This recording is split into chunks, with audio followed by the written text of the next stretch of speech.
সরকার শপথ আয়োজন না করলে দক্ষিণের ভোটারদের নিয়ে শপথ পড়ে দায়িত্ব পালনের ঘোষণা দিয়েছেন বিএনপি নেতা ইঞ্জিনিয়ার ইশরাক হোসেন। বলেন, দক্ষিণের মেয়র কে হবেন তা নির্ধারণ করবেন দক্ষিণের বাসিন্দারা। আজ দক্ষিণ সিটি কর্পোরেশনের নগর ভবনে আয়োজিত বিক্ষোভ কর্মসূচিতে এসব কথা বলেন তিনি। ঈদুল আজহার কারণে টানা 2 সপ্তাহের বেশি সময় ধরে চলা আন্দোলনও বিরতি ঘোষণা করেছেন ইশরাক হোসেন। দাবি আদায় না হলে প্রয়োজনে আবারও আন্দোলনে নামার কথাও বলেন তিনি। এ সময় ইশরাক হোসেন বলেন, নগর ভবনে কোনো বহিরাগতদের স্থান হবে না।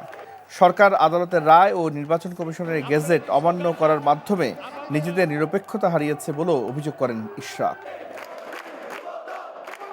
আমরা নিয়মতান্ত্রিক রাষ্ট্র পরিচালনায় বিশ্বাসী। আমরা চাই না কোনো ধরনের একটা বাজে উদাহরণ সৃষ্টি হোক, কিন্তু এই সরকারকে এখন বাধ্য হয়ে বলতে হচ্ছে, আপনারা যদি অবিলম্বে শপথ গ্রহণের অনুষ্ঠানের ব্যবস্থা না করেন তাহলে ঢাকা শহরের দক্ষিণের ভোটারদেরকে সাথে নিয়ে আমি নিজেই শপথ করে আমি আমার চেয়ার গ্রহণ করব এবং নগর ভবন কিভাবে চলবে সেটা ঢাকাবাসী নির্ধারণ করবে।